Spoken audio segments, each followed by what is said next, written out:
Here we go. That's right. Yes, you do. Yes, you do. Let's go. Go. One, Let's two, go. three, go. We're starting off with the situation with the PGA schedule. Why in the world have we ever moved the PGA Championship, which is the fourth major from a standpoint of historical importance? We moved that from August to May.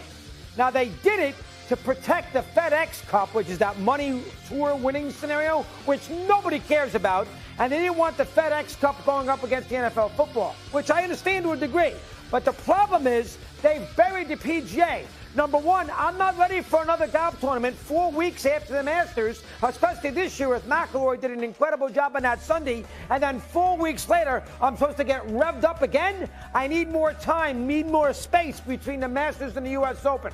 Number two, why in May with the calendar so busy? Sunday, you had Oklahoma City and Denver. You had Yankees-Mets Sunday. You had hockey Sunday. You had the Preakness this weekend. You had so much sports that the golf almost gets swarmed in. And number three, you put the PGA on a regular PGA golf course like the one down at Wells Fargo. It's not a special place. If you leave the PGA in August, you got nothing going on in August. It's the dog days of baseball. There's no basketball. There's no football. There's no tennis into the end of the month of the U.S. Open. They got the whole calendar to themselves. Instead, they jam it in May so we can take care of the FedEx Cup. There is not a sports fan in America who cares one iota about some stupid FedEx Cup, which is all about winning money. The money winners, it's about that. And it's before the Ryder Cup. That drove me crazy all weekend. How am I supposed to get wrapped up in Scotty Scheffler when I got Thunder and Nuggets in Game 7 at the same time? Scheduling with the golf was a disgrace. Point one. Very elitist. I blew poor JP away. Yeah. Stephen A? It is kind of elitist, but I would say this to you, Doggy. I agree with you. I only have one question. Which is? How many times has the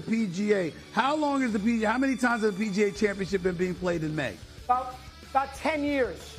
Forever was in August. And you're complaining now? And you're complaining now? No, he's been complaining all 10. I have been complaining a long time about this. It's the first time I've used it in our show. Okay. Big Perk, okay. You mad well, about you've been on the show for over 2 years. So go ahead. 3 years. I'm actually mad. I'm actually mad at Mad Dog. This is my first time being on the Mad Dog segment, and I felt like the energy wasn't there. Not the same. Energy wasn't there. I thought I was good with that. The energy was there. No. The energy was there. No. I've seen him at his peak, in his prime. You're just spoiled because you're just waiting for him to take you out to dinner. You got him on your bucket list to watch a game with him and stuff like that. We're gonna do that. You're just salivating over that. I think you're judging him harshly. All right, number two. No. I know it's more in Mad Dog. Okay. All right. I'll give you a good one here. He's hyping you up, number two. He is hyping you up. How about Juan Soto's week? How about Juan Soto's week? First off, he was waxing poetic with Judge and Boone when the Mets played the Yankees this past weekend at Yankee Stadium. Did anybody see these two plays? When Soto making $765 million a year. This is on Saturday night. So, no, he's not even running. The Sunday on first base in a Sunday night game. Look at this. He's not running. My goodness gracious, this is Yankees-Mets on ESPN, which did 3 million views, by the way, 3 million people. You got to run for $765 million. Carlos Mendoza did nothing about it, and then he hits a ball off the wall and left. We all know that wall is 26 feet high. You have no idea if the ball's going to go out of the ballpark, and he ends up with a single, which is absolutely ridiculous. Not to mention the fact that for $765 million, he's hitting 246 with 8 homers, 20 RBIs with a 247 batting average. Meanwhile, Judge, who we left with the Yankees, is playing like Ruth. 403, 16 homers, and 43 RBIs. And there were reports all weekend about how basically Soto's walking around that Met clubhouse, sullen, not engaged, not completely into it, and then he misses everybody from Judge this weekend. Boy, I wish I hadn't hit behind me. Hold on now. You're getting me. He'd play on the moon if the money was right, but obviously the Mets offer him more than the Yankees do. He doesn't run.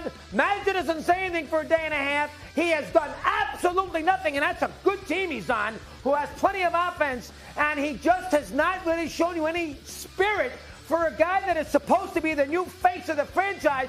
And the team he left, the Yankees, which we all left today, Stephen A. Look at Judge's performance. So I'm down on Soto. That is Okay, number first two. of all, Stephen A. loves this. But how much does it drive you nuts if your players don't hustle? Oh, I lose my mind. Yeah, I would be acting like him. Yeah. You agree. I'd You be got to acting like you. You got to hustle. You got to put the Stephen effort A., into it. you upset about Juan Soto?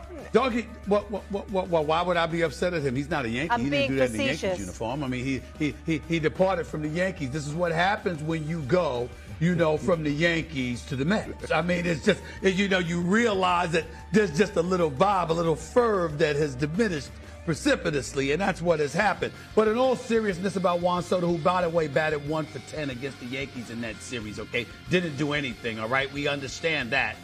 The flip side to it is that as much as I love me some Aaron Judge, I need Aaron Judge to show up like that in the postseason. I know Juan Soto will. I'm not worried about him in the slightest. He has 247. We know he's going to up those numbers. Dougie, you've seen too much from this great man. Absolutely.